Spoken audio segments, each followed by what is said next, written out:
While the last ones are trickling in, I have another Mr. Lemon story. Remember Moses, Mr. Lemon? The marriage got so complicated. My old man friend from last night. Remember Mr. Lemon?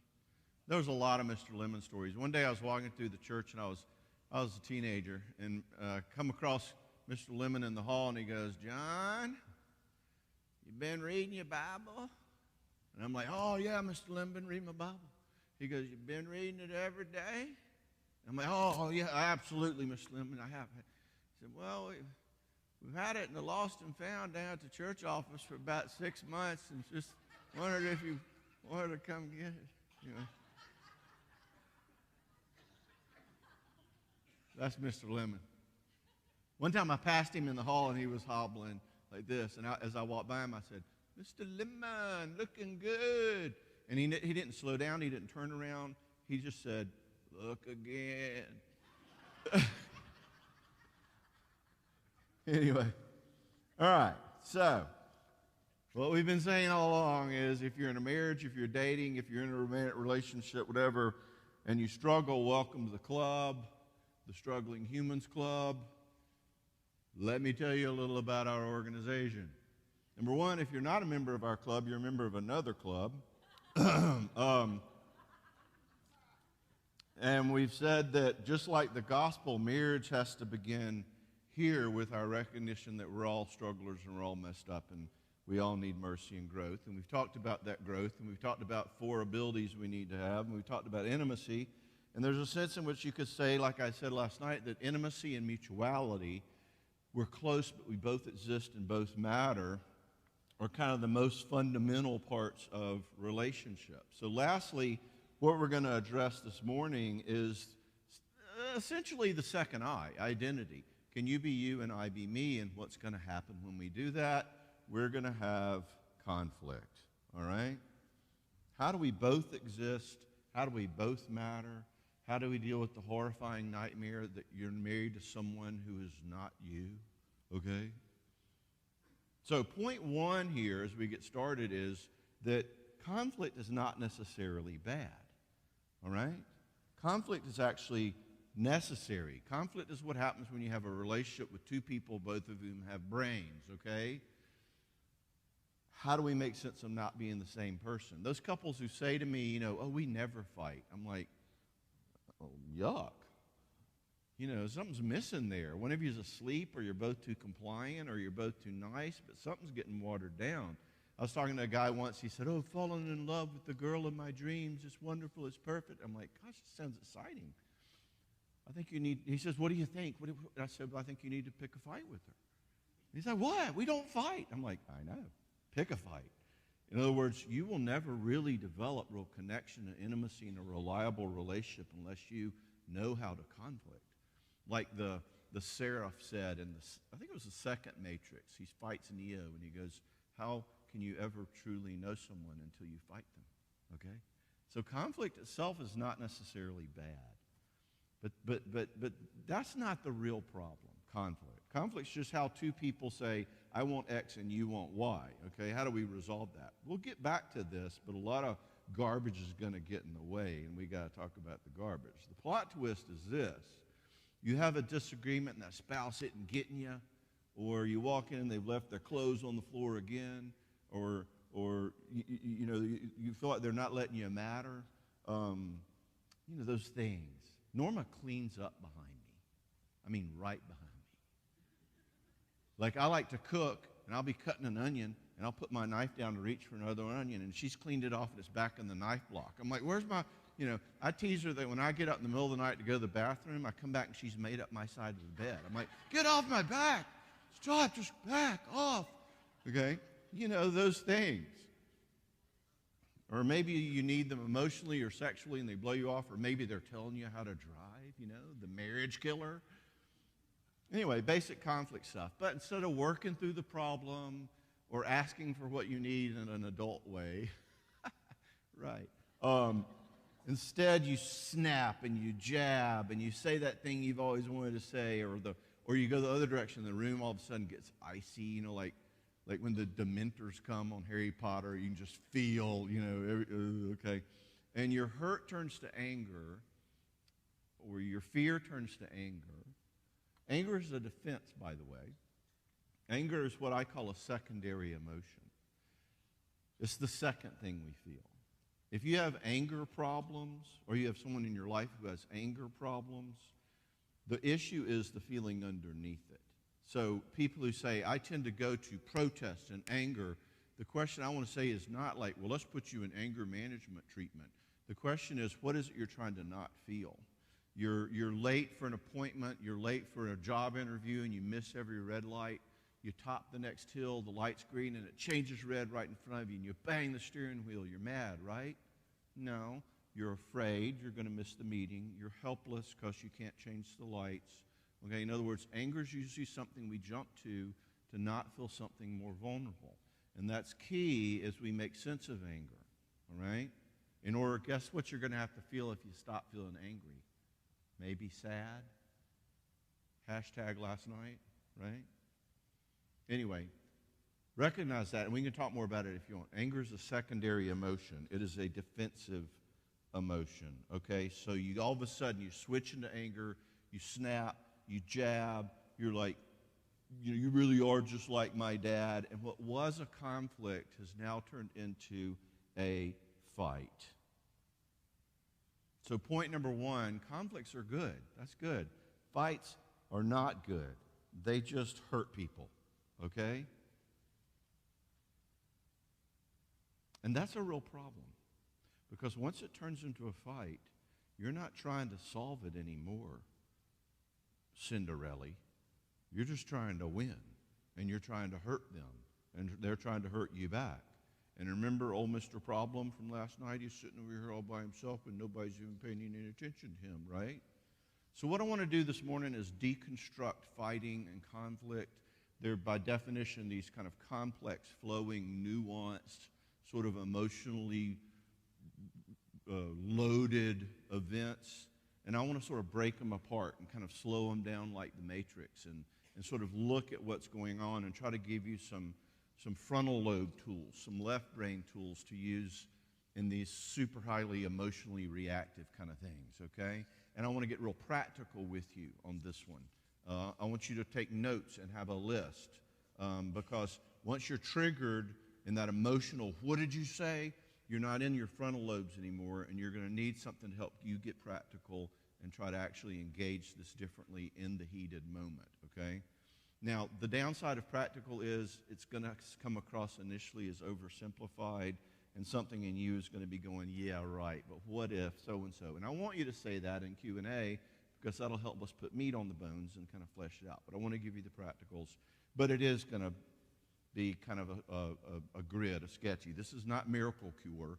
This is not raise up your spouse in the way that they should go, and when they are old, they will not depart from it. Okay? It's not that. And, again, I'm assuming that you are repentant. Remember, we touched on that last night a good bit, as opposed to that person who's like, yeah, well, if you don't like it, there's the door. What is all this psychobabble junk? We'll touch on the dynamic of unrepentant people again some in this talk. But if you're here, I'm assuming you're at least open to going, yeah, I'm tired of fighting. How do we stop that, all right? So here's what we're going to do. We're going to talk, number one, about what do we do with the fight once we realize we're in it. How do you defuse it? Once you Thelma and Louised off the cliff, what do you do? You know, how do we put Humpty back together again? How do you defuse a bomb once it's already exploding, okay? What do you do once you realize, uh-oh, we're there again? Number two, how do we see and understand and think? How do we get a perspective on the fight? This is one of the big secrets I'm going to tell you today, that you can't resolve a fight or a conflict unless something in you can back out enough to start looking at it. Like we did looking at a dance in the last talk, that objectivity is going to be key. We got to do that. Thirdly, we're going to have to address the hurt. In other words, once you're fighting, people get hurt, and we're going to have to help restore and resolve that hurt or else. And finally, how do we finally go back and solve that original problem conflict that started this whole thing in the first place, okay? And do so in a way that both of us matter. That's the key here. The goal point for all conflict is matter. It's win-win.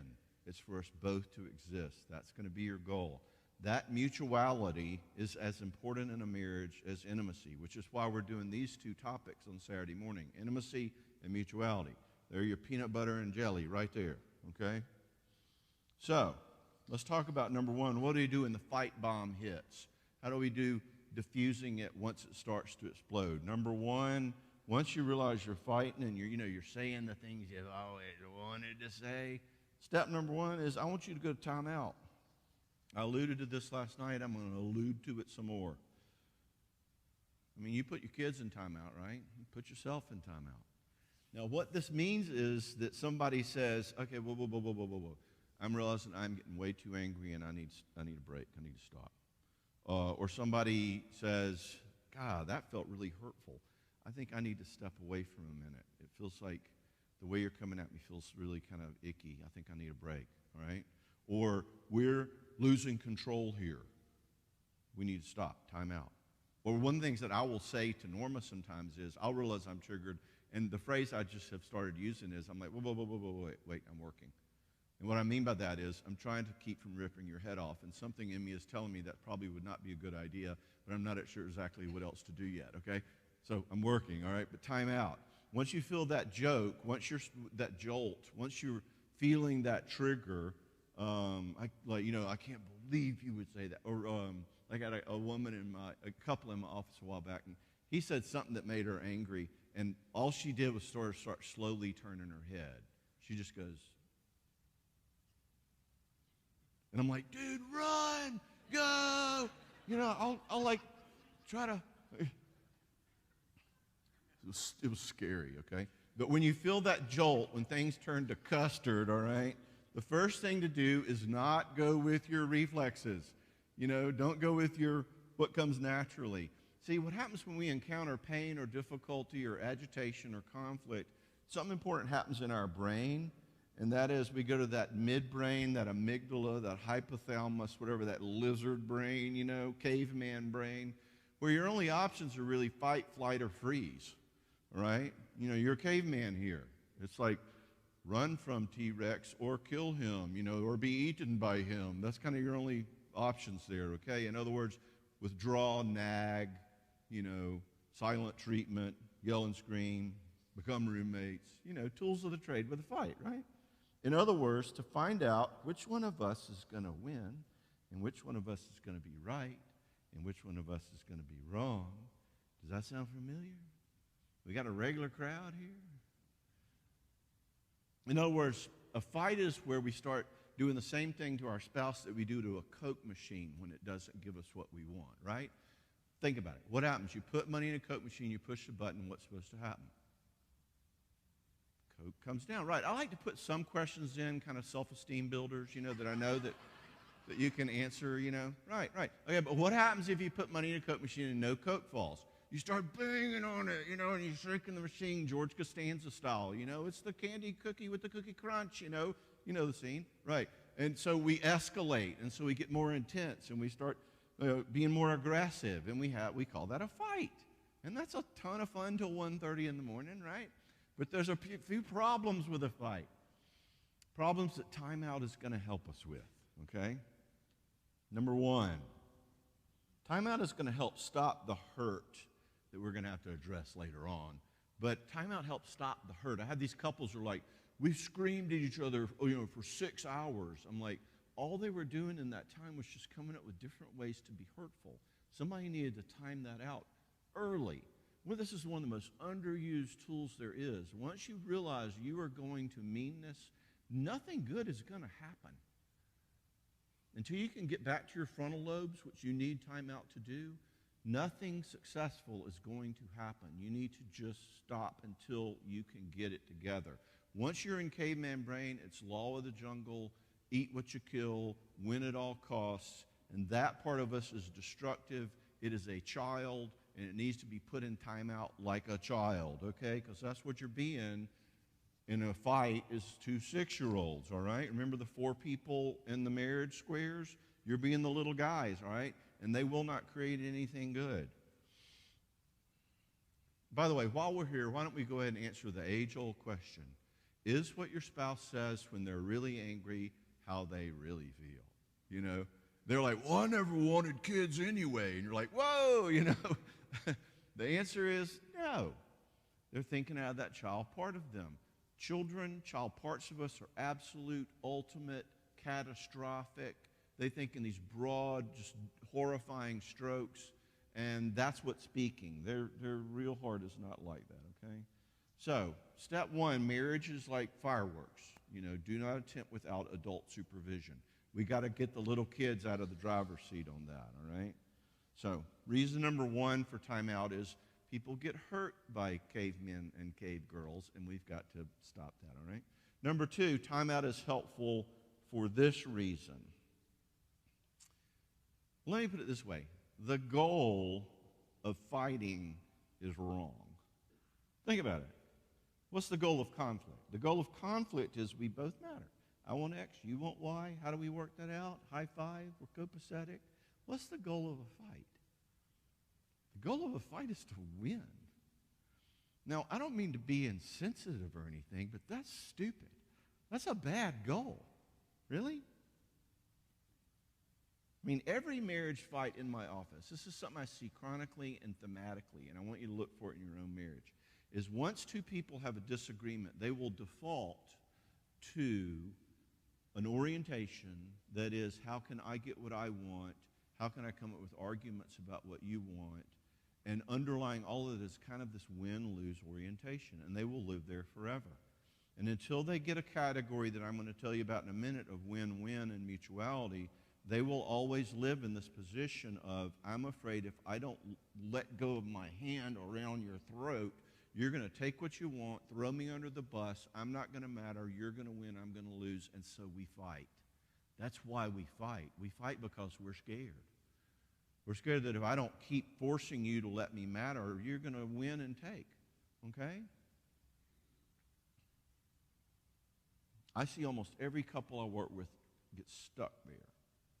And getting them unstuck there, which is what some tools I want to give you, is huge. So, best case scenario in a fight is you win, which is a terrible goal. Because think about it, best case scenario is you win, which means you're married to a loser. And now that loser hates your guts, okay?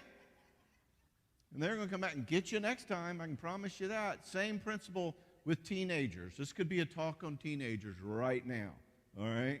The moment you throw down with a teenager, you can win or you can lose, but you're going to lose either way, all right? Besides, think about how many win-lose relationships actually work in the universe.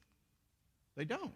Think if Starbucks starts charging $22.50 for a cappuccino. That's a big win for them. Lose for me, I'll probably go somewhere else, okay? On the other hand, if I start stealing the neat little coffee mugs they have on the wall behind the checkout thing, it's a win for me, lose for them. That relationship probably won't last very long either, okay? Win-lose relationships don't work, but we default to them in our marriages. I want you to have that bird's eye perspective of, wow, we're doing something kind of boneheaded here, right? All right? The playground principle is this. Hitting the kid who has the ball might get you the ball, but it's not going to get you anybody to throw it with, all right? So, let's time out this headbanger ball and try to figure out a better way to address this. None of the solutions that you go to when you're triggered in caveman are good ones, all right? Now, timeout is not timeout jerk face, I'm out of here. Nor is timeout like silent treatment. Like, what? No, I'm fine. I'm just in timeout for 8 days, okay? Nor is timeout being a conflict avoider who's like, yeah, we need to time out. And they're never going to bring it up again, man. They're going to like, and then you're going to bring it up and they go, I don't remember. You know, I love that one. I don't remember that. One woman told me after a conference, she said, you know that thing about timeout? I'm never doing that. Because that would just give him a chance to escape. You know. Anyway, so you got to time in. Timeout's just to kind of, well, you're some physicians out there. How long does it take for your adrenaline to settle down once you're triggered? 30 minutes, maybe? You got to time back in. And y'all talk ahead of time. Like, okay, we're going to do timeouts, but we also are timing back in. Or maybe if I'm needing the timeout, I will be the one to reinitiate, okay? And you may have questions of what do you do with a spouse who just never comes back and reinitiates, that passive one and that withdrawer, that avoider. We'll try to get to that. Now, you can call timeout on yourself, as I've mentioned a couple of times that I do. I have to call timeout on myself because my little kid is so immature. If I let him drive, he would like drive the car into Norma, all right? So you can say, I need a moment. This is golf, not tennis. Remember? I got to hold on. I wrote a church asked me to do an adolescence conference once. And I said, you mean a parenting conference? And they said, no, we want a conference on teenagers. I'm like, whoa. Now, I don't know how many of y'all have teenagers, but like if parenting children is Newtonian physics, parenting adolescents is quantum mechanics, right? Like everything goes like multiverse, you know, it's like quantum quarks and black holes and stuff. So I'm like, how in the world am I going to write a conference on teenagers? So I was working really hard on it. And I'm like, how am I even going to do this? And I figured it out. I was up in my man cave. I figured it out. So I come tumbling down the stairs, victorious. Norma, I figured out how to do the adolescence conference. I'm like, yes. And she goes, oh, okay, well, good. Now, immediately, what am I feeling? Y'all know me. I'm narcissistic enough. What am I feeling? I'm like, oh, thank you for being such a supportive wife. You are such an encourager. So I'm realizing I'm about to like completely diss her for kind of like not getting excited with me and for me. And I'm like, okay, first, time out. Don't say it. Go upstairs. So I go upstairs and I start thinking, what am I needing? What triggered me about that? What's going on? Well, y'all think, what do I need? What's the question I need to ask? I needed to come back down, and I said to Norma, can I ask you a question? She said, yeah. The question is, are you excited about my conference? Do you feel good that I did this? Are you cheering me on? Because it didn't feel like you cared. Because it's obvious she didn't care, right? Obvious. And she said, oh, yeah. I'd just been talking to my mother, remember, who had been sick for 7 years. And I'm like, oh, wait, all your feelings aren't about me? It's not all about moi? It's confusing. So call time out on yourself. Now, let me get real honest with you about this. If you're like me, you're not going to want to go to timeout because it feels good to be me. Tell me I'm not the only one. Okay? In other words, at that moment when I'm angry or hurt, I kind of like being mean. I kind of like making my point with my finger in her face. I don't want her to get away with it. So let me tell you something that's going to happen if you time out that part of you. If you set limits on the part of you that wants to be mean, it's going to feel bad to you. Why? Because it feels good to be me. Psychologically, I'll tell you the reason. The reason is because when I'm mean to you, it takes some of my own hurt or cruelty or loneliness or shame or helplessness or anger and dumps it on you. Let's say I have 10 pennies worth of yuck inside of me, meanness and cruelty and shame and that kind of junk. And all of a sudden I can look at you and go, I don't know how you could do something so stupid. Now I'm shaming you. Now I've gotten rid of like about 8 of my 10 pennies. I've dumped them on you. I've only got 2 pennies now. I feel much better. Temporarily. I've got the freaking Denver Mint inside of me, like stamping out more pennies, all right? But at least for now, you feel stupid, not me, okay? I see couples all the time, and they say, you know, my spouse will rage at me, and then it's like they're like whistling around the house like it's the best day in the world. Why? Because they've regurgitated all of this toxin, and now I feel horrible. Now, if you go to timeout and don't do that to your spouse, you're going to have to sit with those 10 pennies, and that will hurt. Time for you to grow. It'll cost you something. I just kind of like want to, you know, full disclosure here.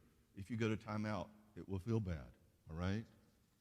Anyway, we got to stop that part of us. Now, so time out yourself. Secondly, we get to time out our spouse. This does have application to that unrepentant spouse, and we alluded to some of that last night.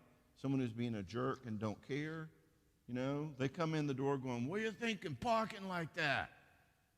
And what the victims say is, well, I thought maybe you'd want to get the garbage out later on, and so, okay. And when you do that, you're giving them that signed affidavit. Notice when you talk to me like this, I respond. I want you to say instead a timeout, a limit that says, I don't think I want to have a conversation that starts like that. Can we do a do-over? And they go, what do you mean? And you go, I don't think I want to explain. I think I'm going to go upstairs. In other words, you are timing them out, okay? Norma asked me once, we were in a conflict, and she said, did you mean that to be mean? Because we were having albeit conflictual interaction, but all of a sudden that felt like you wanted to be mean. Are you wanting to be mean? Because if you are, I don't think I want to talk. We can talk tomorrow, but I don't want to talk right now. Isn't that an interesting position she put me in? Obviously, I like to talk. But she said, in essence, I'm timing out you. I'm setting a limit on your jerkiness. Remember what I said last night? Limits set on our hurtful, jerky parts is the only way they grow. Okay? So she could appease and beg and defend and all that all day long, but she said, are you wanting to be mean? She held up the mirror, and she called me out about it. It was really put me in an interesting position. It really helped me. And notice, good limits are always a rule about me. I think I spoke this last night. I don't say, quit yelling at me. I say, I don't think I want to interact if you're going to be yelling. Or not, stop drinking. I'm like, I don't interact with inebriated people. I'm not willing to do that, okay? Now, we can talk about this more, but people go, okay, so you leave the room. What if they follow you upstairs? Then you leave the house. What if they follow you outside? Then you get in the car. Or if they bang on the car window, then you back out. What if they're standing behind the car?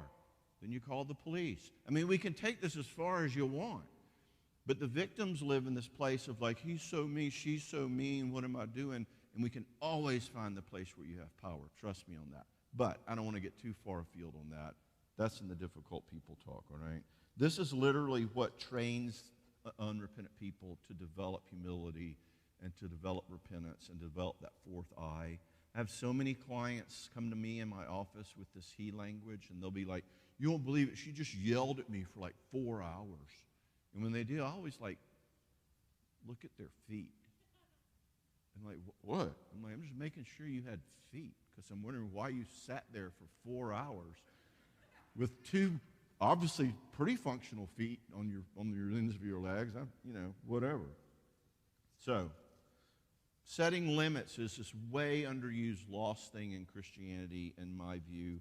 We've misinterpreted turn the other cheek and live out Christ and all that kind of stuff, but it's the only way hurtful people grow. I love Psalm 18. God says, to the pure I am pure, and to the blameless I am blameless, and to the wicked I am shrewd. And I'm like, oh my gosh, I love you. You're awesome.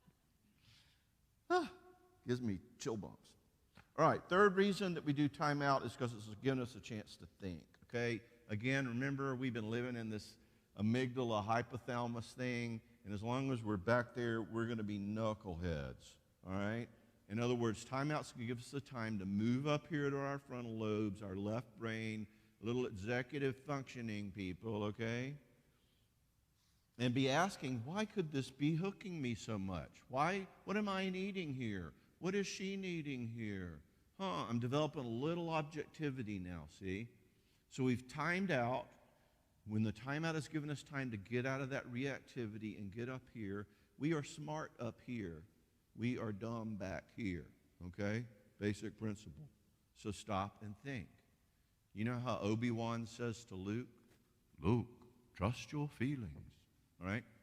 Obi-Wan is wrong, all right? Trust your feelings, for crying out loud? Really? That's a terrible idea. That's why you had to live alone on Tatooine. You can't maintain a relationship with a woman thinking like that. You'd live out in the desert by yourself too, with the sand people. See, y'all? It all fits together. Anyway, so time out. Hit the kill switch. All right, now let's start using those frontal lobes and do something I call going bird's eye. As I've said, secret of the universe, marriage problems are not cause and effect, linear. They are cyclical. and they dance. And one of the most powerful things you can do in your marriage is learn your dances, to back up, to time out, to back up and say, what are we doing here? Hey, we've had this fight before. Sherlock, I do X and you do Y. What are we needing? Why are we doing this? Do you hear it? I'm backing up. I'm going fly on the wall, okay? You get that perspective and you get power. So Norma and I used to always have what we would call the Whose Day is Worse war. And that is, I'd come in from work and slumped, with my coat in my computer case, assuming that I had a bad day posture, and you should probably really be grateful for how hard I worked today. But unfortunately, the source of my adoration is blankly slumped over the stove, cooking something I don't want for dinner. And I'm like, hey, and she's like, hey, would you set the table? As if to say, welcome home from your 8-hour vacation. And I'm like, well, I don't know about her, but I've been helping people all day. And she's thinking inside, well, I've been in like this pediatrician's office for 4 hours, and we get into a fight about which one of our lives is harder, and and who's going to be pitied. Those people who go, I don't want to be pitied. I love pity. Pity's awesome. So anyway, this repeat, I want you to pity how hard I've worked. So the repeat fight for me and Norma, once we kind of started going bird's eye, is, hey, I think we're both wanting this thing where it's like, do you really value how hard I work? And do you really see how I do? Because I'm kind of like trying to out pitiful you, and we're doing this thing, and ended up neither one of us gets anything. There's ticks, there's no ticks, there's no dog, there's no anything, all right? So what do we do in here? That's bird's eye, okay?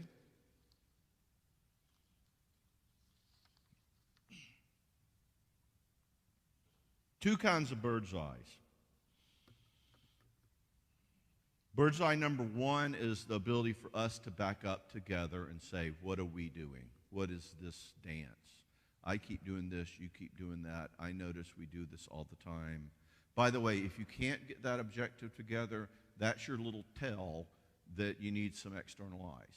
And that might be body of Christ people, but people will often ask me, like, well, how do you know you need to get therapy? That's how you know.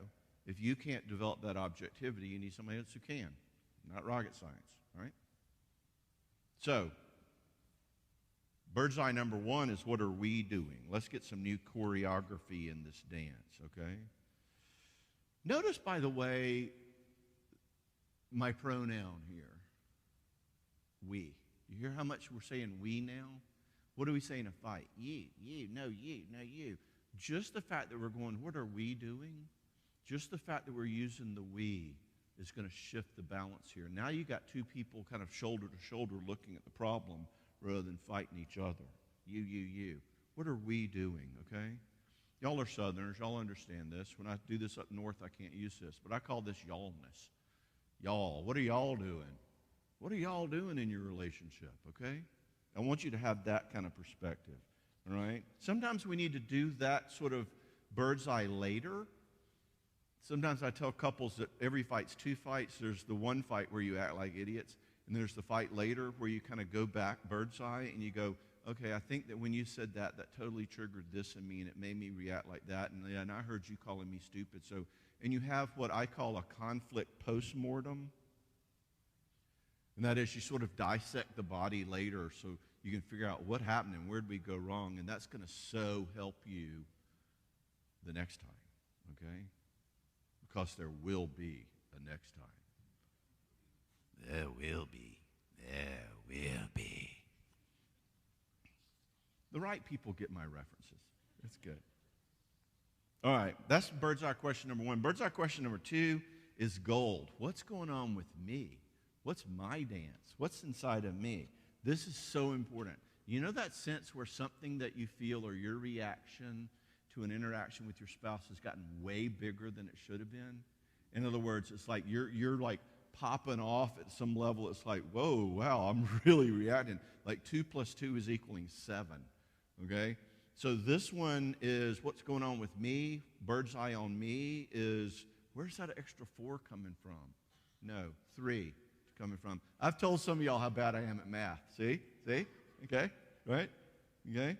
Maybe it's a way you've wounded me in the past that we've never resolved. Maybe it's a chronic way that we do this thing that never gets resolved and I'm just burned up about it. Maybe it's developmental, and this is real gold. Maybe it's something in your history. There's a talk in the Marriage 2 conference on the podcast called Dealing with Your Own Needs in Your Marriage, and it's all about how we bring our little kid junk to our spouses, the ways in which I bring my little kid injuries into my marriage. Maybe it's my own inner kid stuff, and my inner child or my inner Godzilla is now showing up, that little square, okay? I call these legacy hurts or legacy needs. And they just kind of sit in the background, kind of like, pay no attention to me, until they get triggered, and it's like Hiroshima, and your spouse is like, whoa, What's that line from Anchorman? That escalated quickly. I killed a man with a trident, okay? So what's going on with me? Norma wrote a book years back on Camp DeSoto because her family started it, and she asked me to edit this chapter one day. And of course, I was glad to oblige. I was an English major, 4.0. Sure, honey, be glad to help you. So she gives me the chapter, and I edit it and all that. And so I reappear back where she's working, and like, I finished editing your chapter. And she's like, oh, okay. All right, well, thanks. And she goes back to her work. And immediately I start feeling it again, that feeling. I'm angry. Something about this just really irritated me. And I'm sitting there, and she's looking at me, and she's like, are you okay? And I'm like, uh-uh. She's like, what's wrong? I'm like, I don't know. I'm working. I'm timing out. I don't know what it is. Well, I did a little thinking, and it didn't take too much thinking because I was actually in therapy at the time. And I remembered, okay, I grew up in the 60s, right? My childhood looked like the Mad Men show, and we were raised in the sort of like, I'm proud of you, I'm disappointed in you, young man. We raised you better than that. Or look at John, he's done so good. And I realized that what was going on with me was I wanted her to really praise and carry on how wonderful I was for helping her edit her chapter. I didn't want her to say thank you. I wanted her to go, John, this is wonderful. Let's go put it on the refrigerator together. I'm like that. So she's like, are you upset? I'm like, yeah, but not at you. This has nothing to do with you, all right? In other words, I was going bird's eye on myself. That is gold, baby, okay? I think it was Keller who said in his marriage book, marriage does not so much put us in confrontation with our spouse as it puts us in confrontation with ourself. Booyah. I added the booyah part. Keller didn't. I don't think he said booyah. Now, again, if you can't do that, you need external eyes. That's fine. We need external eyes. I did a lot of that, all right? So we time out. We observe.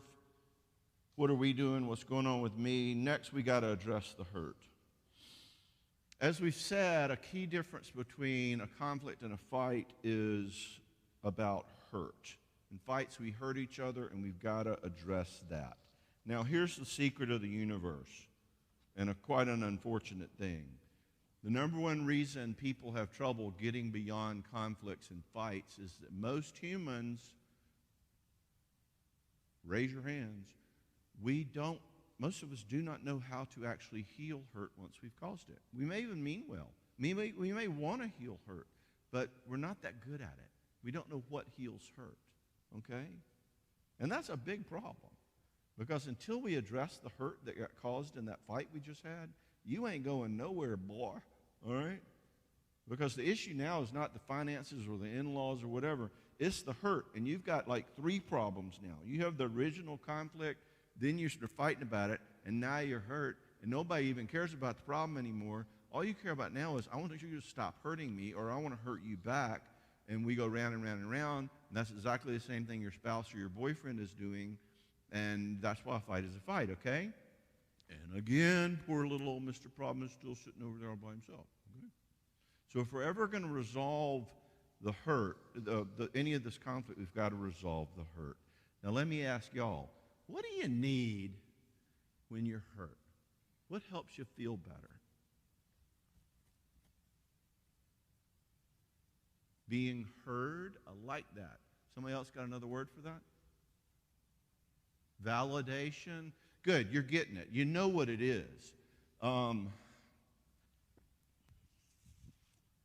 I'm just going to call it understanding, being heard, being gotten, that you get it, okay? This is another secret of the galaxy, all right? Hear me here. The only thing that really helps hurt get better. And we can talk about building trust in the future, restoring and repairing long term. But in the moment, in the context of having been hurt, the only thing that makes it feels better is not apologies, not flowers, whatever. Is that someone gets it, that they understand, that they're willing to try it on, that they're willing to talk to us about it, that they're willing to not get defensive. Not just, I'm sorry, but getting it. I care. I can really see how that would have felt that way to you. Okay? This may be the most important thing I'm telling you in the conference. All right? Now, this isn't complicated. You experience this every day in everyday life. You're driving down the freeway, somebody cuts in front of you, and you go, oh my gosh, what an idiot. But then you look, and you see him look in his rearview mirror, and he goes like that, and all of a sudden you're okay. You're like, oh, okay, he knows he's an idiot. And you're like waving, just no problem, no harm, no foul, man, we're good. Why? All he did was this. What was he doing? He was acknowledging, I get it, that I almost killed us both. And you're like, yes, you did, so we're good, all right? In other words, we need a rear view mirror wave in our marriages, okay? In other words, that context, some category for like that our spouse or we are willing to see or try on that somehow from their perspective, what they feel is valid. That's where we get the psychobabble phrase validation. You feeling hurt by that is not crazy. Now, everything in us that has shame in us, everything in us that doesn't want to be bad, we run from that like the devil. And what most fights are is a fight to say, I'm not the bad one, you are. And what most fights are, this is key, is a fight is ultimately two people who are fighting to see who gets to be the one who's going to be heard and gotten and understood.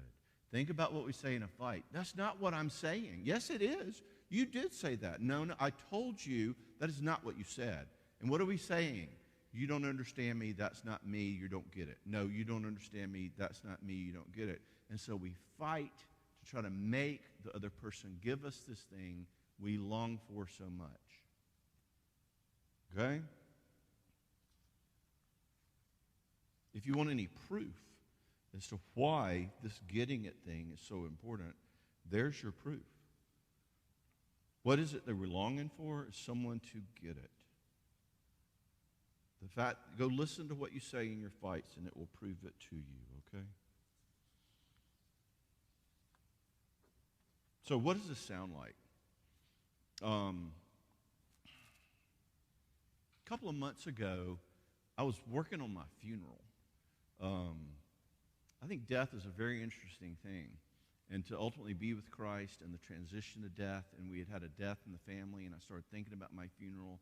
And I was writing down like who I wanted to speak at my funeral, what passages of Scripture, what songs I wanted sung. And then I wrote some things from my heart that I wanted read at my funeral. Big surprise, y'all know me well by now. I wanted to write my own funeral. And it was quite moving.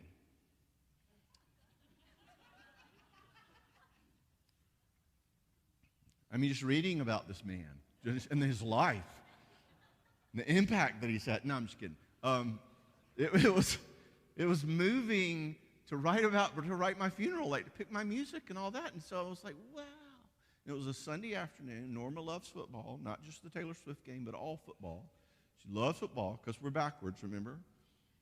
And so I go back down from my man cave upstairs, and I'm like, oh my gosh, I've been working on my funeral. Can I read you some of the things I've chosen and some of my scriptures and all that? And she's like, her eyes are like watching the Cowboys, you know, and she's like, yeah, sure. There's Dak and there's me, and I'm like, okay, so the first thing I'm thinking, and she's like, oh, you know, I'm like, what? She goes, nothing, what? And I'm like, is this a bad time? Like, could we talk about my funeral? She says, no, that's just fine. And I'm like, okay, so I'm thinking the first scripture, and she's like, watch. And I finally go time out on myself because I'm about to blow up. And I'm like, you know what? Let's talk about this later. So I leave, and I'm really hurt It feels like you'd rather watch the Cowboys than hear about my death, all right? So I am hurt, I'm angry, and that night we do a little bird's eye. I had the time out. We did some bird's eye, and we talked about this. And I said, I've been like really angry all day and really hurt by that whole experience. And granted, I did it fourth eye style. I didn't say, I can't believe. I told her I felt angry and all that.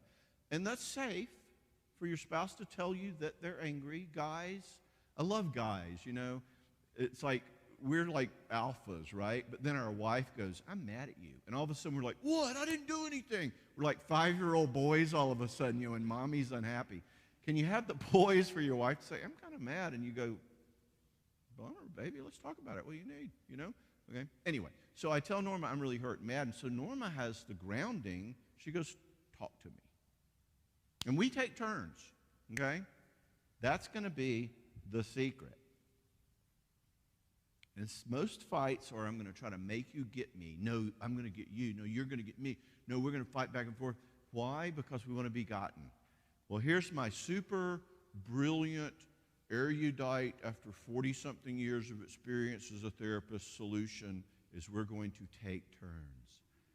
That means once you can get out of your reptile lizard brain and actually start solving the problem, you both need to be gotten here, and we're going to take turns. Don't worry, you will get a turn, okay?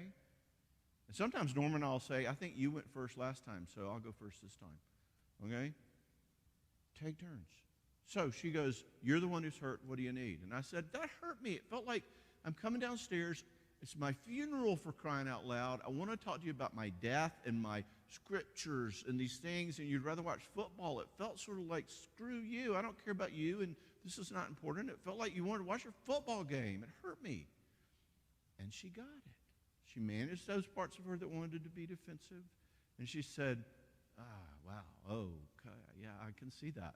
So you come down here, you're upstairs with sort of like these tears in your eyes about, this is like, I'm going to be with Jesus when this is happening. And I'm like still watching the football game. That would have felt terrible. And I said, and this is always your tell that you're on the right track. I said to her, yes. If your spouse says that, you know you're on target. That felt like, I treated you like you didn't matter at all. Yes. I got gotten. She understood. And I could let it go. I'm not angry about it. I'm not hurt about it. She heard me. All right? So, booyah, high five. Let's close in prayer. No, because we got to take turns.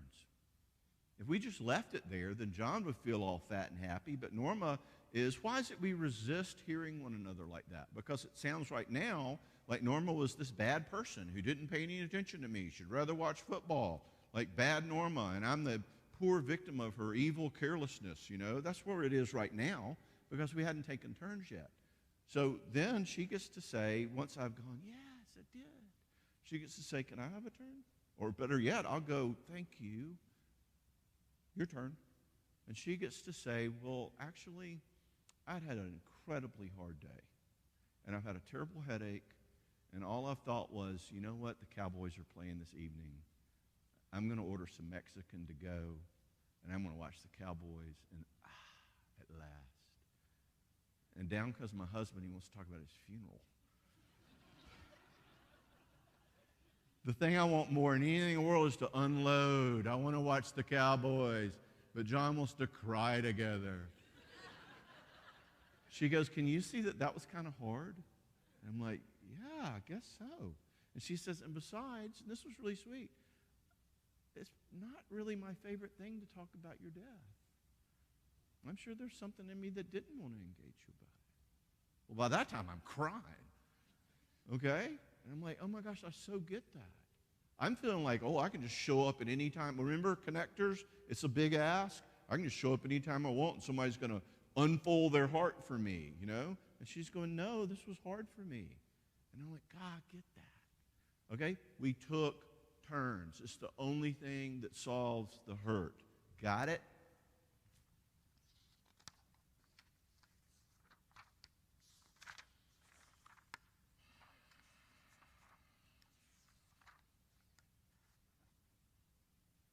By the way, the reason this works is because hurt takes mattering out of their account.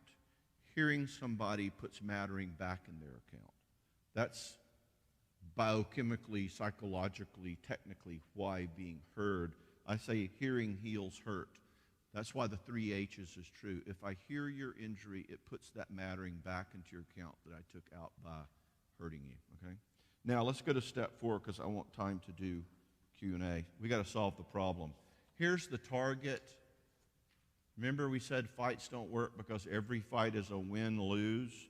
Well, buckaroos and buckarettes, we ain't going nowhere here until we come up with something that's a win-win, mutuality.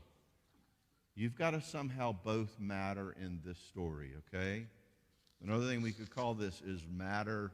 And what that means is, even if you cannot stand your spouse or your boyfriend or whatever solution, even if you despise it, it's got a desire, whatever their desire is, it's got to matter in your solution. And that's not going to always be what you want. But we're going to have to, in some way, have a resolution that says we both matter. Okay? Now, let me tell you what that means. Win-win is not a solution. Like, y'all just go compromise.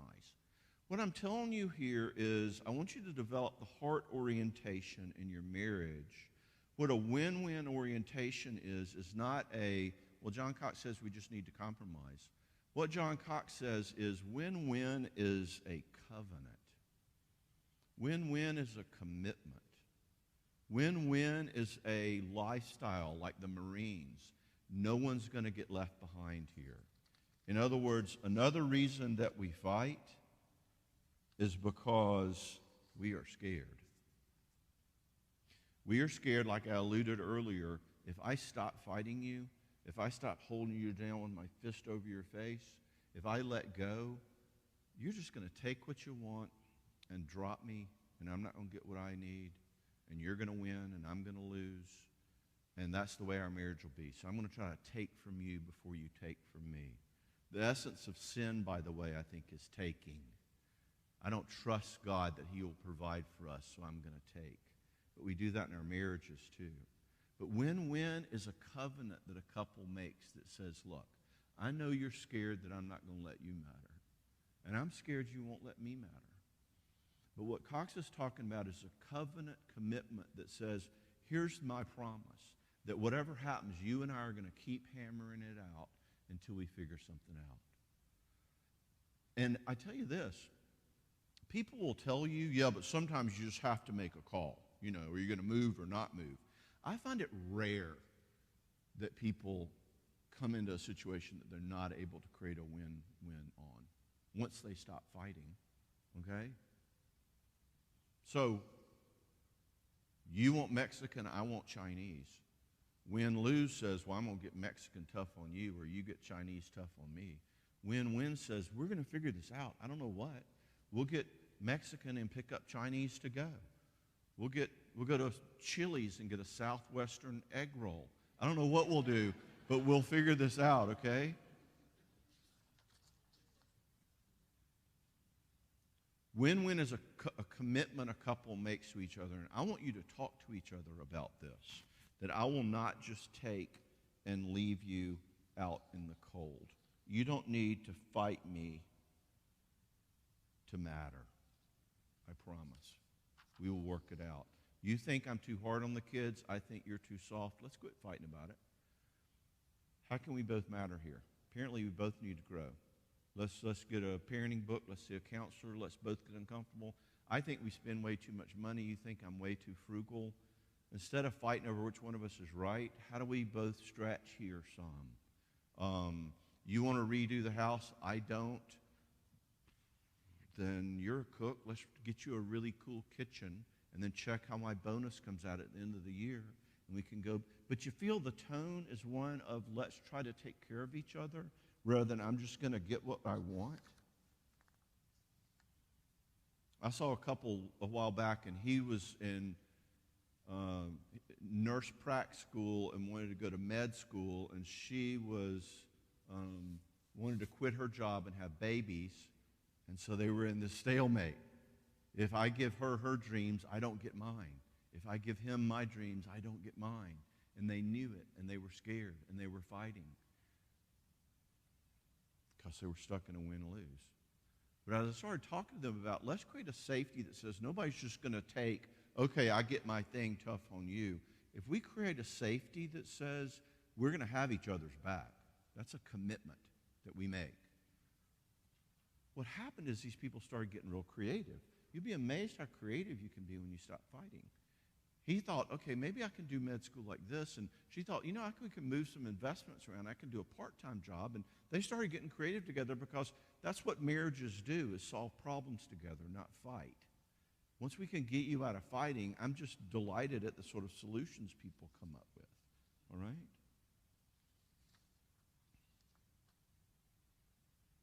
So, neither of you wants to fight. Fighting's not fun. Neither of you wants to be mean, unless you're an unrepentant, which we can talk about. And that's kind of where I want to end this morning, is remember Romans 7 marriage from last night? I want you to have the Romans 7 orientation in your fights, your conflicts. I want you to be in that posture that says, I don't want to hurt you, but the thing I wish I do not do. I should have timed out, like Cox said, and I didn't. I want you to have that same humility that we talked about last night, that orientation that says, I try to do this, and yet I do the very thing I hate. Let's take care of each other. Let's fail together. Let's grow together, which has been our theme all along. So, a conflict's different from a fight. Once you're in a fight, you better time out, because your reactive lizard brain's going to run the show. Once you time out, you can start backing up and thinking.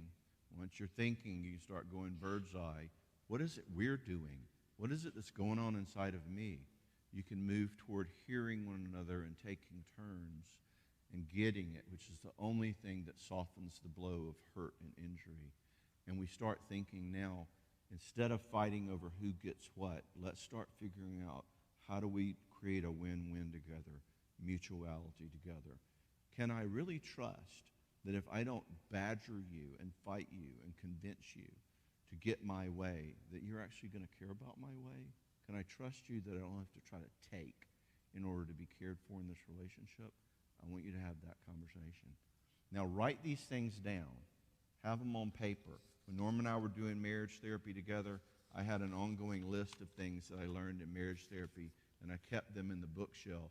And when things got heated, I would go pull it out, because I know now I'm in lizard brain, and I need my frontal lobes, and I would pull them out and kind of go, all right, don't say that. All right, good, all right? So don't trust your brain on this, okay? And in regard to all of it, we need our body of Christ people, okay? All right, let's do some questions.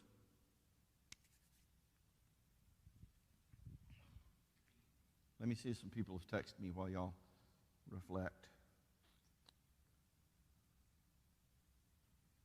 A lot of you.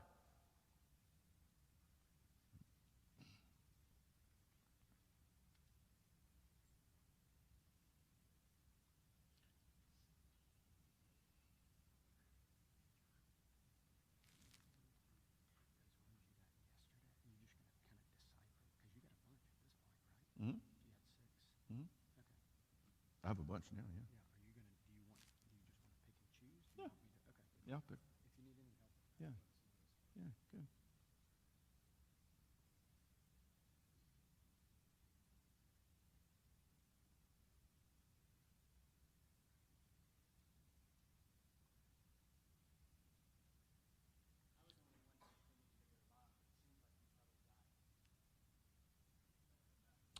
I want to defer to live, but I just wanted to get caught up on the question y'all sent. Y'all have a question? Yes, sir. Project. Yeah. So, we talked about the answer may be healing, or hearing heals hurt. Mm-hmm. Hearing heals hurt. But we also talked about the timeout. Mm-hmm. So, how does the timeout not turn into avoidance Mm-hmm. and not getting that time to hear?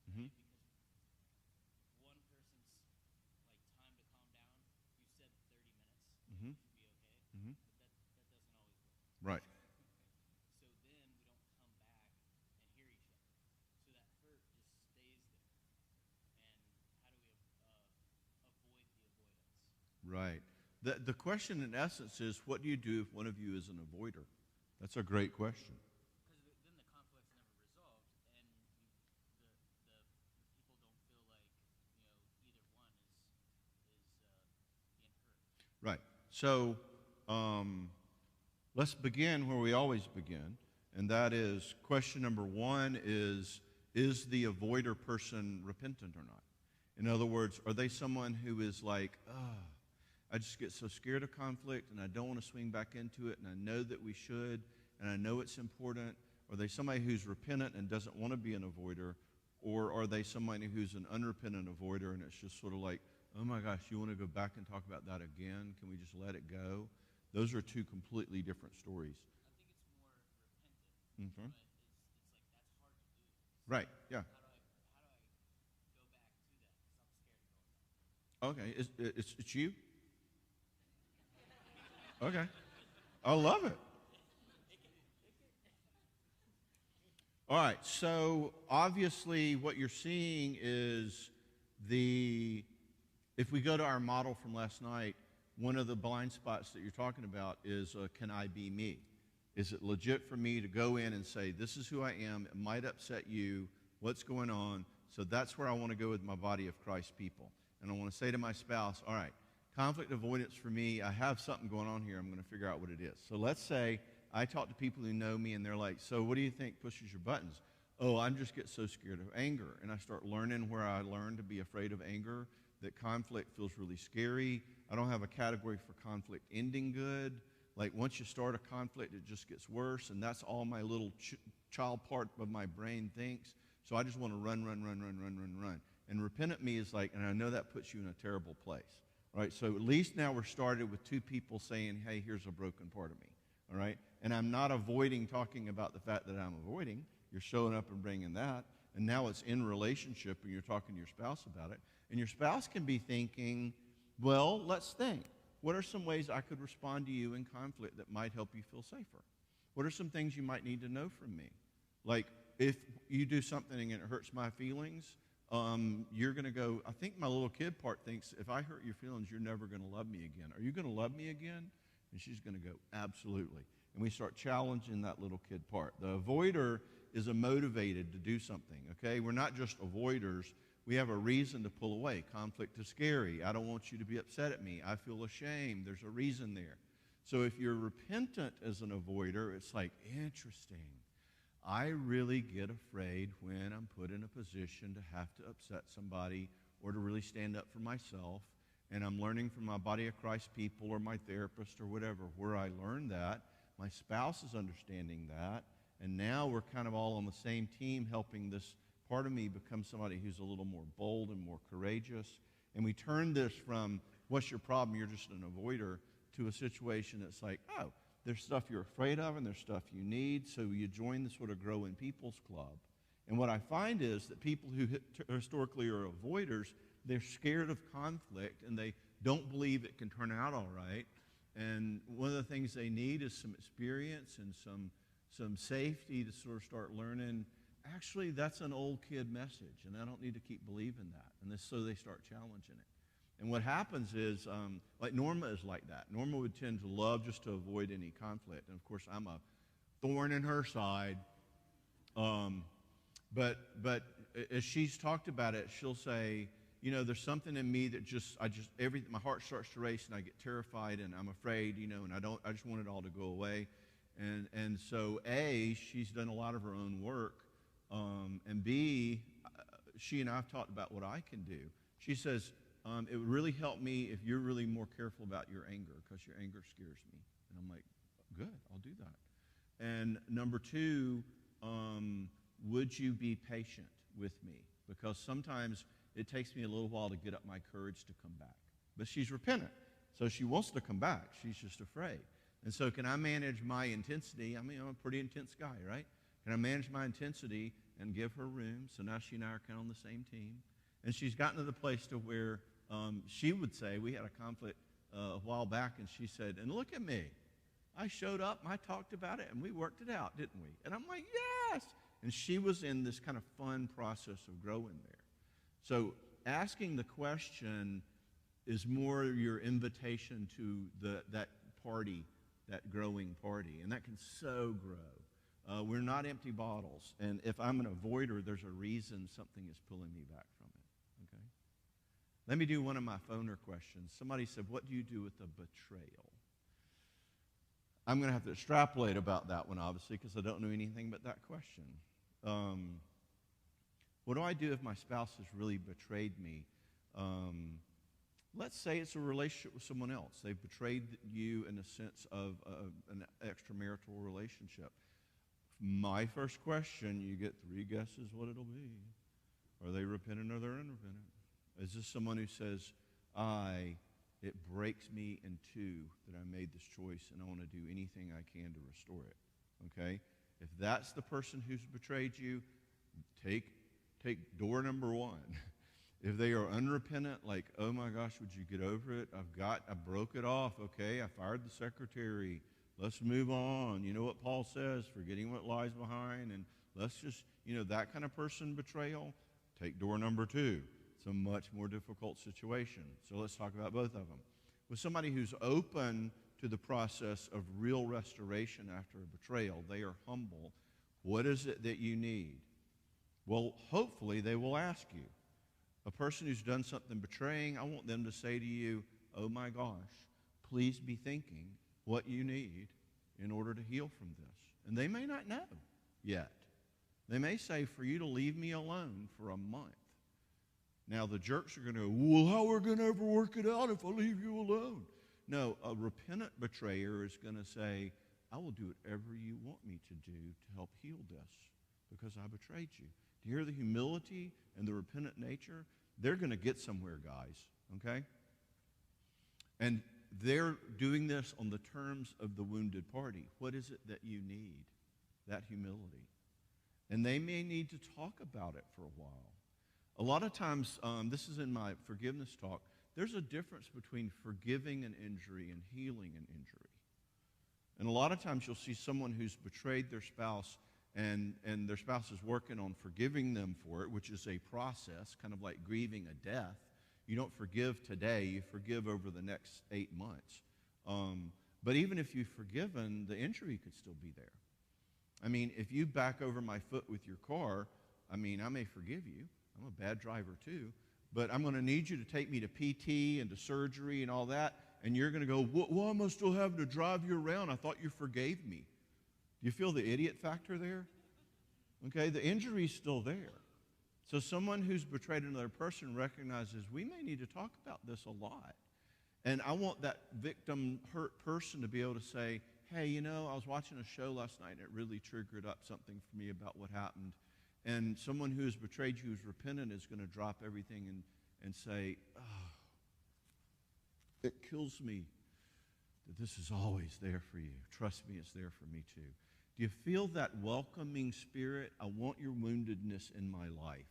That kind of betrayal gets fixed. Now, door number 2, the unrepentant betrayer is a lot harder. I don't even trust them yet. How do we even know they're not going to do it again? In other words, another knuckleheaded thing I see with people in issues of forgiveness is trying to forgive. Let me put it this way. Forgiveness is by definition about an injury that's taken place in the past. It is over. It will not happen again. And I have people, convicted Christians in my office all the time, are like, oh, I know this person gossips about me and all that, but I know I should forgive them. And I'm like, oh, yeah, probably. When's the last time it happened? And they're like, oh, this morning. I'm like, whoa, you by definition can't forgive an injury that's still happening, okay, or an injury that might happen again. So it brings us to the dynamic of trust. And if I can't trust someone who's betrayed me, if they remain unrepentant to the point that they're not even willing to engage how much I'm hurting, I don't trust them that they're safe. So I'm going to shift now into a position more of dealing with difficult people. They're going, come on, let's get over this. Let's move forward. And I'm going to go, I need a real sense from you that you are open to what I need to heal before I'm willing to move forward. And if they stay in a place that's like, well, you're just making too big a deal out of it, you are not safe, okay? there needs to be a history of trust built by somebody who is repentant. If they remain unrepentant, I want you to get with some wise, strong advisors, counselors, who can give you recommendations of how to deal with a person who is unrepentant in their betrayal, because they are not safe.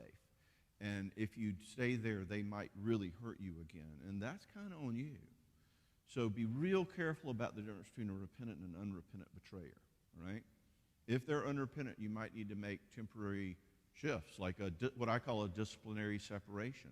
Until you can really land on where you are about this and that relationship you had, I really want you to move out.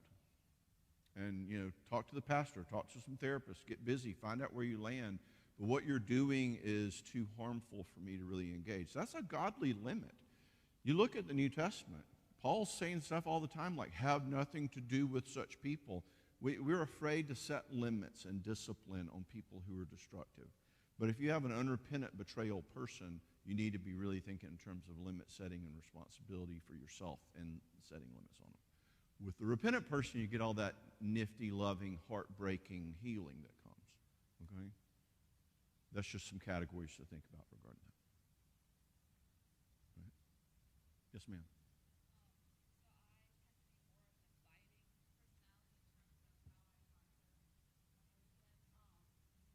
The what kind of personality? Abiding, okay. Yeah, because this is the first time you've heard it too, right?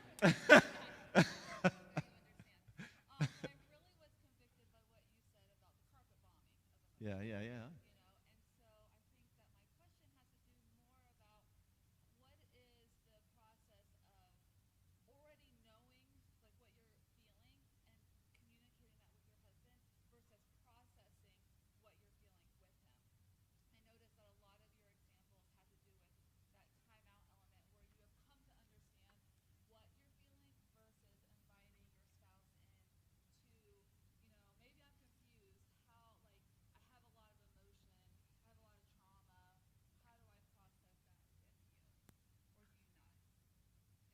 No, that's a cool question. Did y'all hear it? Okay, she's an external processor, and actually the process of actually doing the emotional work and timeout might need to take place externally.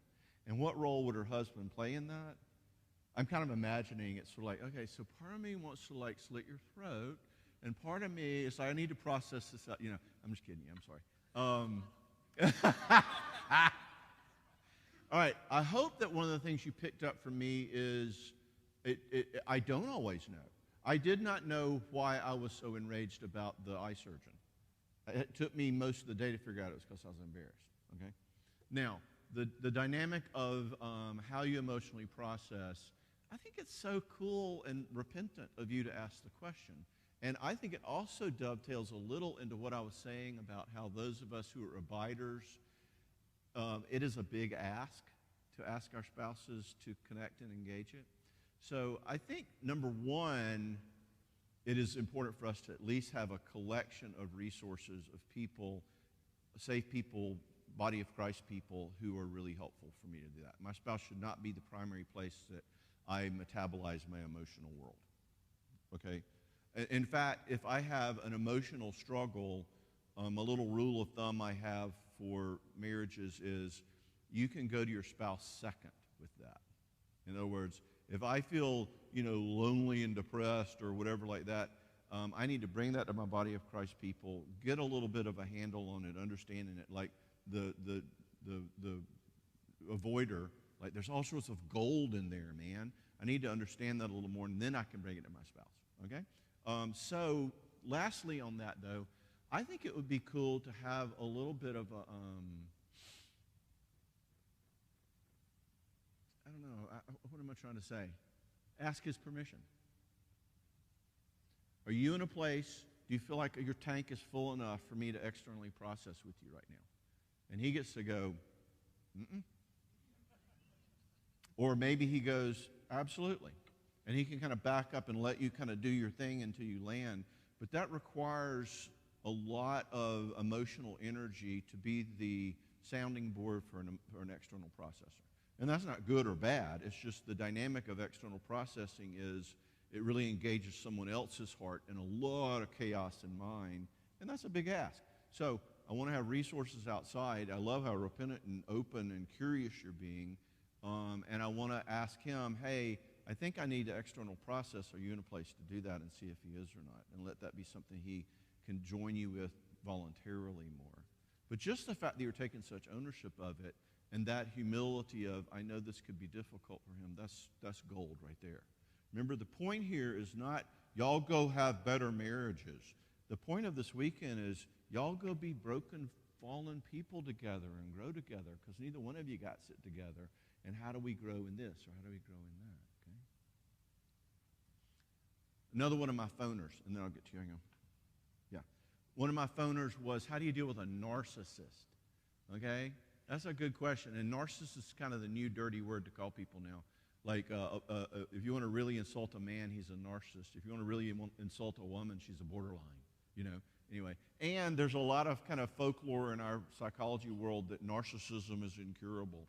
The most important dynamic for engaging a toxic narcissist, and that is somebody who basically is, they live with such a emotional fragility, their sense of self, their ego strength, their shame is so big and their ego strength is so small that they need to live constantly dumping those pennies on you all the time. I mean, practically as those pennies come off the conveyor belt, they're dumping them. And if you challenge them, if you call them out in any way, what they're going to do is throw pennies at you and gaslight you and go, oh my, they say, gosh, you're so stupid. And you say, you know, that felt kind of hurtful. I don't think I want to have a conversation if you're going to, like, talk to me like that.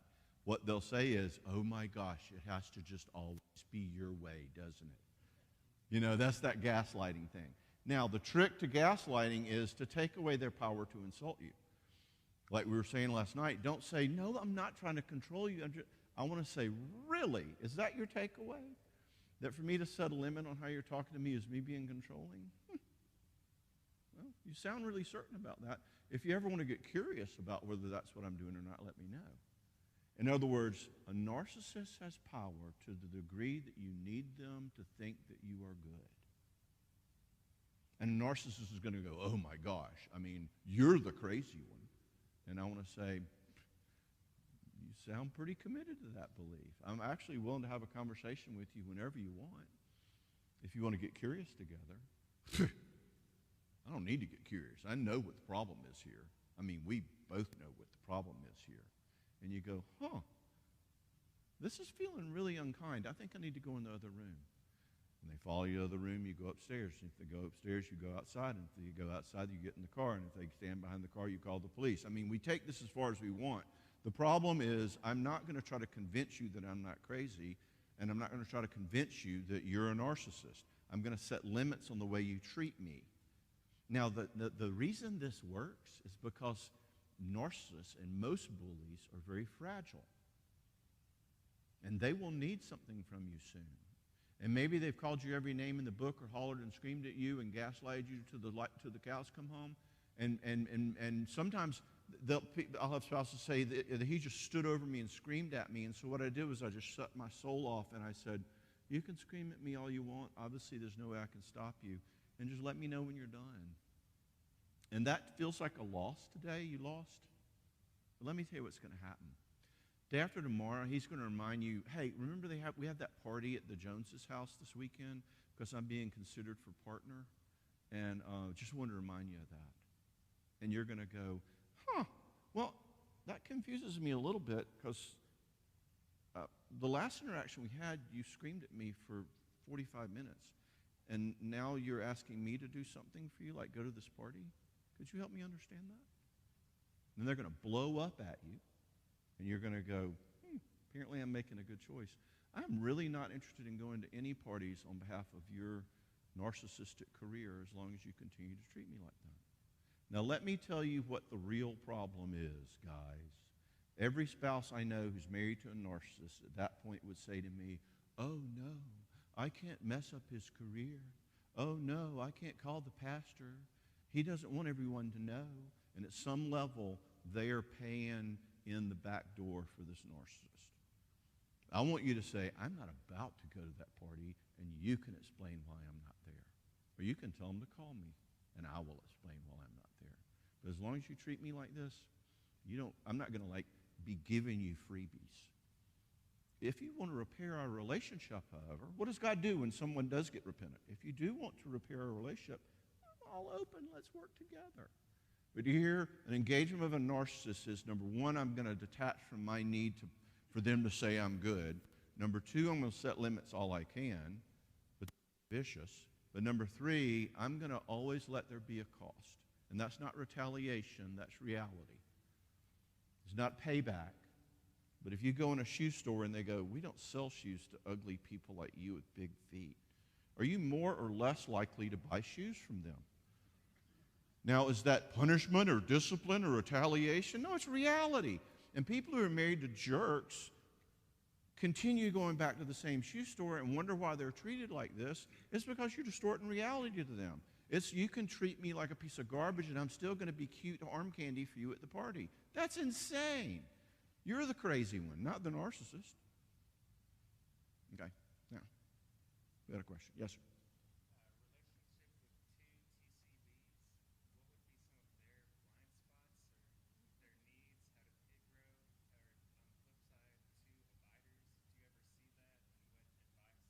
Oh, yeah.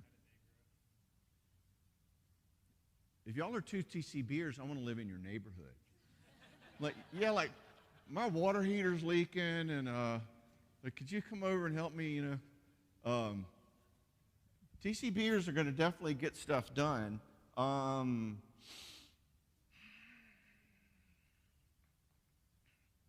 You can't be an exclusive TCBer and there not be some sort of little bit of fruit of it. In other words, if I'm living grounded too much in just getting stuff done, and I'm not living engaged enough with my emotional world or yours, you're going to feel something. And it might be a spiritual dryness. I feel like we're just reading Bible verses, but I don't get that sense of God's heart for me. It might be a sense of, I feel something kind of missing with us, like there's something kind of empty or roommatey, or it may be kids. It's like, here's our kids, and they're managing, kids. I guarantee your kids are not TCBers. And how do we engage them emotionally? We need to get curious about that.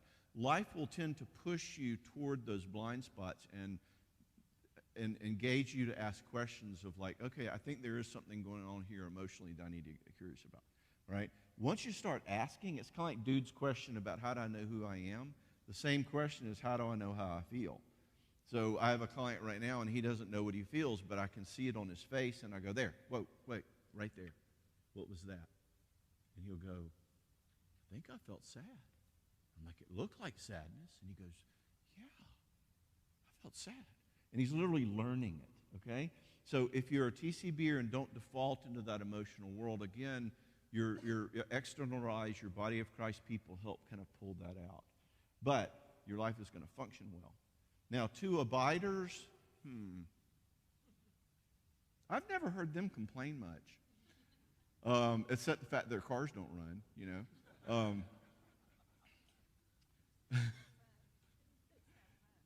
They have a lot of fun, yeah. But seriously, two abiders often will not be responsible and will not take care of problems. And it's like the house needs roofing and they don't really care, and it's going to come back and bite them in terms of like practical needs, all right? In other words, I'm not making these rules up. What I'm trying to articulate to y'all is what we found both scripturally and clinically, how life in the universe works. And we don't get to make that up. And when you break those rules, there's nobody punishing you. It's just like if you spend $1, you have $1 less. And if all you live is in abiding oneness, then important junk that needs to get done doesn't get done. And if all I do is live in getting junk done mode, then emotional parts are going to get missing. And a lot of what God's, quote, judgment is in Scripture is not some sort of a punishment. It's more like if you live in a way that's a bent method, that's not my way, there's going to be consequences for that, like that shoe store. That if you live in a way in which you're constantly lying, then you're going to live in a way that's ultimately going to feel deeply lonely to you because no one knows your heart. And if you live in a way that is constantly angry, then you're going to live in a way that starts feeling paranoid because you're going to believe other people are as angry as you, and the world's going to get scary. And there's always consequences to who we are emotionally and where we have broken places emotionally, and those will show themselves up. And that's a lot of one of the ways that God helps us bring confrontation, judgment, whatever into our lives. It's not that he's just mad judge. It's that he says, if you live this way, it costs you. Notice the cost and let that bring you back to me. So that's kind of a context for everything I'm saying, I believe. All right, let's do one more question, and then I got to stop us, unless the nursery workers are feeling more generous this morning. Yes? So I like the idea of timing out, Yes? but it seems like it requires space and quiet. Yes? And so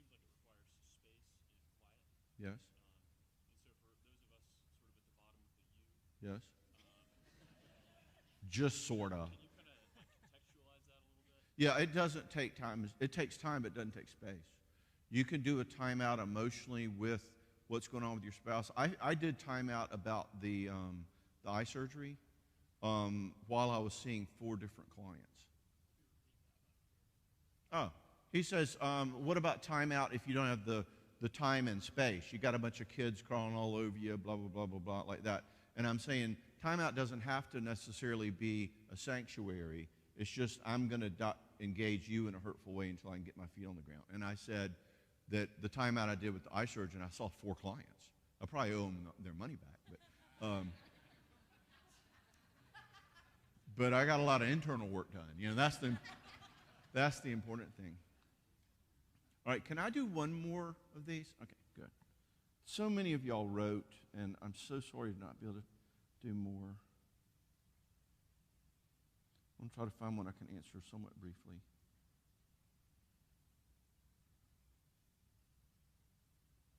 There's one I really wanted to touch on. I love this one. How can I support my spouse who has self-worth issues, self-image issues? It's like they're struggling with their own insecurity, kind of a can't forgive me, I'm not good enough kind of orientation. And I try to reassure them and compliment them and all that. But it's like they still stay stuck in that. That's such a cool question. How do we give, here's the question behind that in a sense. How do I help somebody who feels bad feel better? How do I help somebody who says, I'm hurting, I feel bad about who I am, I feel insecure? What am I supposed to do with them? Isn't that kind of the question? Don't you think that's an interesting one? It'd be good if I'd chosen a question I knew how to answer. I just thought it was such an intriguing question. Does this person have the awareness that the fact that they feel this way is out of their own injuries? That's one question I have. Are they able to say, I had this self-esteem, insecure, bad self-image, and I know I learned it, with the hard knocks. I'm aware that this is injury. Do they have that? That's helpful. Or is it just that they're some people can just say, no, it's truth. It is just the truth. I'm a complete loser and I am lost and there's no hope for me. Let's say at least they can know it's an injury. At that point, you got to be careful because their unhappiness and their pain, it's awesome if you can be a resource to them to lean into that. But note my words, a resource to them. What you cannot do is work X plus 1 harder than they do. What you cannot do is make somebody feel better. What you can do is with. What you can do is say, I see you struggle so chronically with this feeling of insecurity, like you're just a nobody. Help me know what you need there.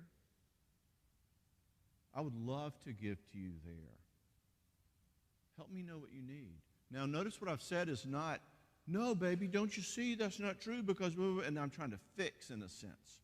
That's not going to help them. You need to join them more emotionally in that with first. Now, I've said, help me know how I can be with you and what I can give to you. Now, I've said in that sense, I'm not going to take this on and try to fix it. It is your pain. I'm just your little buddy here to help you. But notice what else I've said. I've given them a very interesting question that a lot of people don't know how to answer. What is it that you need to help with this? And you know what that person's going to say to you? I don't know. So why are you knocking yourself over the head, reading them Bible verses and trying to tell them that they really are great people? And you've decided what they need? They don't know what they need. So question number one is this curiosity again. You see how much I love curiosity in relationships and growth. I wonder what it is that I do need. Well, does this person have any other body of Christ people that they go to? If you're the only person who is their resource to decide, determine, heal this wounded part of them, it's all over but the shouting, man, okay? There need to be people outside of your two ticks world who are giving into that. Are they open to that? So I want you, instead of trying to talk them into feeling better about themselves, to come alongside as an ally and say, I'm with you and I love you. I hate to see you hurting. Please teach me how I can give to you. Please let me help you find other people, body of Christ, to help you begin getting curious about what it is that you do need. Let's figure that out. And let those people also be part of this team. Now, a repentant, wounded person, we could be unrepentant and repentant as a wounded person. An unrepentant, wounded person is, it's all hopeless. There's no hope. I'm just like this. Don't worry about me. I'm just Eeyore. It's just my birthday. Happiest day of the year. All right?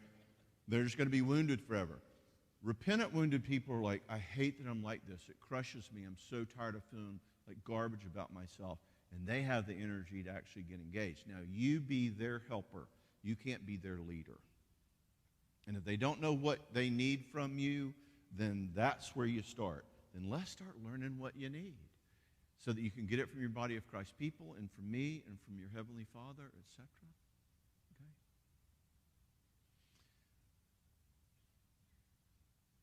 Marriage is like one of the hardest things in the world that you can do.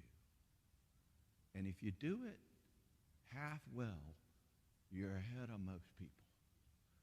And the fact that you're here and you've spent 6 hours with me shows that you care. Tell that to the person you ride home with. I care about this. I care about you. And go take these things I've told you and live these things and make mistakes with these things and repair those mistakes with these things as two broken people, broken friends, not blaming enemies. And live your marriage as the daredevil endeavor that it is. Most people in our culture don't have the guts to do that. Go break some eggs, guys, all right? Let me close this in prayer. Father, for this little season, you've given me a role as an advocate and a minister to these people. On behalf of them, I pray. I pray as your man who stands before them these brief times, that your Holy Spirit would descend upon this church, upon these families, upon these marriages, that your power, your wisdom, your love, your tenderness, your humility would start to infuse the souls of these people. They have busted it to seek wisdom and knowledge and healing. Honor that. Bless them in that. I pray for these marriages and the families they represent and for this beautiful church that's growing. Also, we honor you.